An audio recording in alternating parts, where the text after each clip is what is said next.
បងអើយខ្ញុំចង់រកស៊ីដែរតែគ្មានលុយរកស៊ីទេខ្ញុំជឿថានេះជាសម្ដីដែលយើងកុហកខ្លួនឯងជារឿយៗហេតុអ្វីបានខ្ញុំនិយាយអញ្ចឹង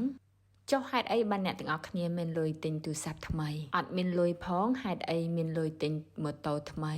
អត់មានលុយផងហេតុអីមានលុយដូរឡានថ្មីអញ្ចឹងខ្ញុំជឿថាបើអ្នកទាំងអស់គ្នាចង់ធ្វើអីមួយអ្នកទាំងអស់គ្នាពិតជា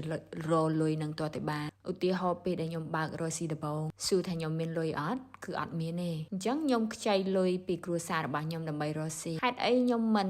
យកលុយគាត់ទៅទិញឡានថ្មីហេតុអីខ្ញុំមិនយកលុយគាត់ទៅទិញម៉ូតូថ្មីឬក៏សម្លៀកបំពាក់ថ្មីគឺខ្ញុំយកលុយមករកស៊ីវិញអញ្ចឹងវីដេអូនេះខ្ញុំចង់ឲ្យអ្នកទាំងអស់គ្នាគិតថាលុយមិនមែនជាឧបសគ្គរបស់យើងទេប៉ុន្តែគំនិតយើងសួរថាតើយើងចង់ធ្វើអីនឹងខ្លាំងប៉ុណ្ណាខ្ញុំជឿថាបើសិនជាយើងចង់ធ្វើរឿងនឹងមួយខ្លាំងមែនតើណាគឺយើងប្រកាសជារកវិធីដើម្បីធ្វើវាឲ្យបានហើយអញ្ចឹងមិនមែនអ្នកទាំងអស់គ្នាអត់លុយទេសំខាន់ថាតើអ្នកទាំងអស់គ្នាចង់រកស៊ីខ្លាំងឬអត់